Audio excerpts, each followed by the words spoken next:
काफी इम्प्रूवमेंट है पहले से, मतलब 80 to 90% इम्प्रूवमेंट है सर। ठीक है, मैं आपको आगे का मेडिसिन भेज। दोस्तों, आपने अभी ये जो कन्वर्सेशन सुना, ये हमारा और हमारा एक पेशेंट का है जिनको पिछले 2 साल से सेक्स रिलेटेड प्रॉब्लम थी। और आज इस वीडियो में ये बताऊंगा कि कैसे इनका सेक्स प्रॉब्लम हम लोगों ने सॉल्व किया, जो कि सिर्फ 2 महीना में लगभग 90% सॉल्व हो चुका है। वो कैसे सॉल्व हुआ, हमारा क्या अप्रोच रहा, हम लोगों ने इनको ऐसी कौन कौन सी मेडिसिन खिलाई जिससे कि इनका प्रॉब्लम एकदम जड़ से समाप्त हो गया, तो आज इस वीडियो में हम लोग ये जानने वाले हैं। तो मैं डॉक्टर सुप्रियोता और आप सभी का फिर से एक बार बहुत बहुत स्वागत है मेरा इस YouTube channel homeo care tips पे। तो दोस्तों, ये जो पेशेंट है ये हमारे पास आए थे लास्ट ईयर दिसंबर में ऑनलाइन कंसल्टेशन के लिए। इनको भी वही कॉमन प्रॉब्लम्स थी जो कि सेक्सुअल प्रॉब्लम्स के अंतर्गत देखी जाती है, like erectile dysfunction, premature ejaculation, lack of libido. तो यही सब प्रॉब्लम्स ये पेशेंट भी फेस कर रहा था। और मेरे पास आने से पहले इनका बहुत जगह से इलाज भी चला। उनमें से 2 बड़े यूट्यूब के सो कॉल्ड होम्योपैथ भी थे जिनका वीडियोस आप लोग बड़ी चाह से देखते हो। मगर दुख की बात यह है कि किसी एक भी होम्योपैथ ने इनका केस को सही से रीड ही नहीं कर पाया, पढ़ ही नहीं पाया। ये जो पेशेंट है ये केस टेकिंग के दौरान बार बार एक ही बात को रिपीट कर रहा था, बार बार एक ही बात को दोहरा रहा था। उस पर अगर कोई एक भी होम्योपैथ ने गौर फरमाया होता तो ये जो पेशेंट है ये कब का ठीक हो गया होता और इनको मेरे पास आने की नौबत ही नहीं आती। दोस्तों, ये जो पेशेंट है इनको आज से 3 साल पहले ट्यूबरकुलोसिस यानी टीबी हुआ था। और टीबी होने का बाद से ही इनको जितने भी सेक्स संबंधित प्रॉब्लम्स है वो स्टार्ट हुआ। उससे पहले ये पेशेंट बिल्कुल फिट एंड फाइन थे।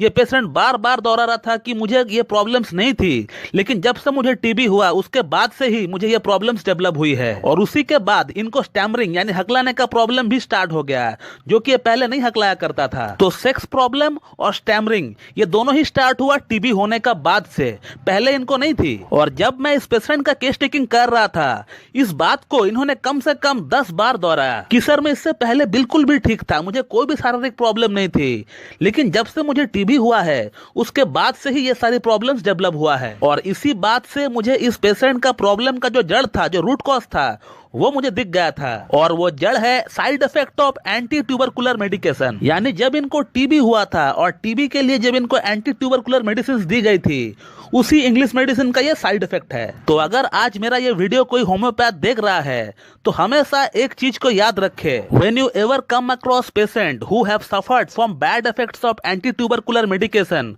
so please in such cases do remember a drug name which is known as streptomycin. Streptomycin है जो मेडिसिन है ये टीबी पेशेंट में ही दी जाती है। बट जब आपको कोई ऐसा पेशेंट मिले कि इंग्लिश ट्यूबरकुलर मेडिकेशन के बाद अगर कोई साइड इफेक्ट चालू होता है पेशेंट में, और वो साइड इफेक्ट कुछ भी हो, टॉप टू बॉटम कुछ भी हो सकता है। इस केस में मैंने सेक्सुअल प्रॉब्लम और स्पीच प्रॉब्लम के लिए स्ट्रेप्टोमाइसिन का इस्तेमाल किया है, लेकिन आपका पेशेंट को अगर कोई और प्रॉब्लम है, फ्रॉम टॉप टू बॉटम कुछ भी प्रॉब्लम हो सकता है, तो फिर आप आंख बंद करके स्ट्रेप्टोमाइसिन के बारे में सोचिएगा। लेकिन element after bad effects of anti tubercular medicine ही होनी चाहिए, तभी स्ट्रेप्टोमाइसिन काम करेगी, अदरवाइज नहीं। और इस पेशेंट को मैंने स्ट्रेप्टोमाइसिन 200 और 1 mg का एक सिंगल डोज ही दिया है अब तक। और आज तकरीबन 2 महीना हो चुका है इनका ट्रीटमेंट हमारे पास चलते हुए, और इनका प्रॉब्लम कम से कम 90% तक सॉल्व हो चुका है। पिछले 2 साल से वो यहाँ वहाँ के मेडिसिन खा रहे थे, लेकिन इनको कोई भी फर्क नहीं पड़ा था।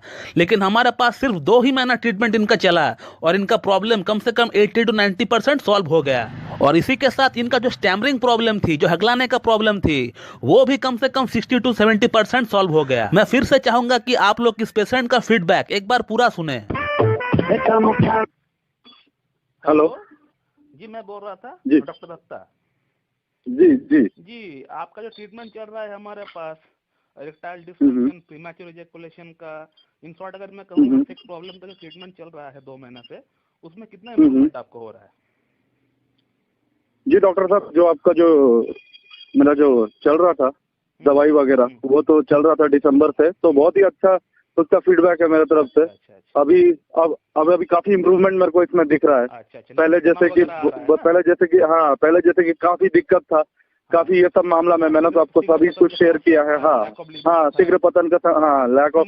अभी जो है डॉक्टर साहब, अभी क्या हो रहा है कि अभी फिजिकल इंटीमेसी का डिजायर बढ़ रहा है, इरेक्शन रह रहा है देर तक, मतलब बहुत सारा पॉजिटिव चीज हो रहा है। अब पहले जैसा नहीं रहा, स्पर्म काउंट भी बढ़ रहा है, काफी अच्छा है। पहले जैसा दिक्कत नहीं है, काफी इम्प्रूवमेंट है पहले से, मतलब 80 to 90% इम्प्रूवमेंट है सर। ठीक है, मैं आपको आगे का मेडिसिन भेज देता हूँ कल। ठीक है, ठीक है, थैंक यू।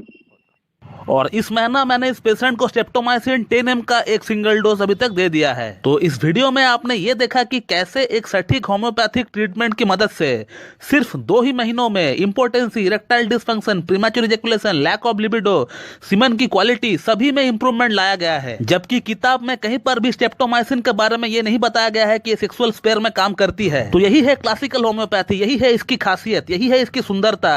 यहाँ पहले से कोई भी रेमेडी सेलेक्ट नहीं रहता है हमारे लिए, और इसीलिए होम्योपैथी में medicine case to case, person to person vary करता है। Fixity of ideas doesn't work in homeopathy. जब भी कोई पेशेंट आता है तो हमें नई तरीके से फिर से स्टार्ट करना पड़ता है उसके लिए। तो दोस्तों, मैं इस वीडियो को यहीं पे एंड करता हूं। So thank you very much and have a good day.